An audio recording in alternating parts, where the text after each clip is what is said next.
नलन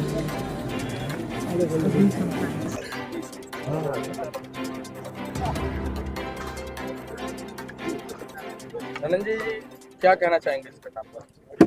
जी, आज हमारे बीच के, हमारे यहाँ के इस भोरे के एक नौजवान जो सिपाही थे कोहिमा में,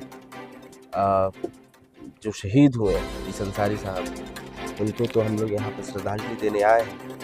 और उसके साथ यहाँ पे दो बातें हैं। पहली बात है कि ये तो हमारे लिए फ़ख्र की बात है कि एक नौजवान हमारे यहाँ से निकलता है और सरहद पे अपनी इस देश की सुरक्षा कर रहा होता है। और दूसरी बात, एक दुख की भी बात है हमारे पास कि कि हमारे लिए ऐसे शहीद ऐसे यहाँ के बेटे हुए और जाके शहीद हुए। तो मुझे लगता है कि हम लोगों के लिए आज आंसू तो आए ही हम सबकी आंखों में, लेकिन फ़ख्र से सीना चौड़ा भी है कि हमारे बीच का एक व्यक्ति जो सेना में जाकर इतनी मतलब महानता का काम कर रहा है, बेहतर काम कर रहे हैं। तो हम सब यहाँ पर आए हैं उनको श्रद्धांजलि देने के लिए, और ये तमाम युवाओं में, तमाम नौजवानों में एक प्रेरणा का सबक भी है कि हम इस तरह के योद्धाओं को अपने घर में हम देख रहे हैं, इस तरह के सैनिक को हम देख रहे हैं। और हमारे बीच में जो शहीद आज हुए, शहीद हैं यहाँ पे, जिनको हम श्रद्धांजलि देने आए हैं, उनसे हमें सीखने को ही मिलेगा। और मुझे लगता है कि आने वाली पीढ़ियाँ इस चीज़ को याद रखेंगी। प्रशासन की तरफ से शहीद की बॉडी को रिसीव करने के लिए कोई नहीं था, इस पर आपका क्या विचार है? जी, ये बहुत खेदजनक है कि एक सैनिक, एक सिपाही अगर देश के लिए जान देता है और मौजूदा सरकार, मौजूदा प्रशासन इस पे किसी तरह का कदम कह लीजिए नहीं उठाता है, या फिर उनको रिसीव करने के लिए, उनको ऑनर देने के लिए अगर नहीं आता है, मुझे लगता है कि यहाँ की सरकार, यहाँ का प्रशासन पूरी तरह से इनसेंसिटिव, सिपाहियों के प्रति, देश की सेना के जो जवान हैं उनके प्रति बहुत इनसेंसिटिव है।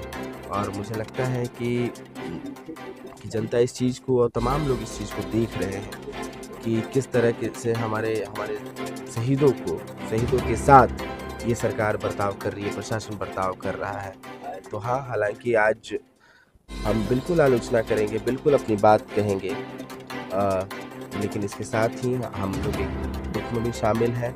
और सरकार को इसे सोचना चाहिए, प्रशासन को ये सोचना चाहिए कि शहीद हमारे यहाँ का है और आप नहीं दे रहे हैं, तो जनता इसका हिसाब भी करेगी। एक शहीद ने तिलक और टोपी के बीच के भेदभाव को आज मिटा दिया है, इसे आप किस रूप में देखते हैं?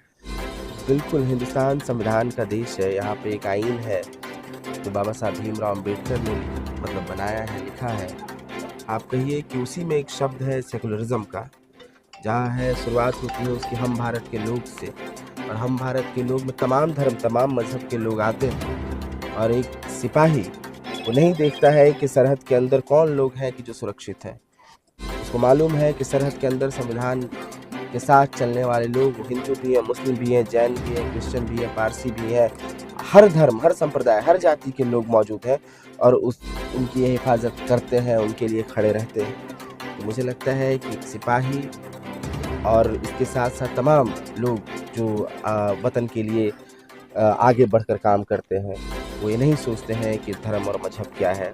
सबसे बड़ा मजहब है कि देश है, सबसे बड़ा मजहब है इंसानियत है, सबसे बड़ा मजहब हमारा आइन है, संविधान है। हमसे जुड़ने के लिए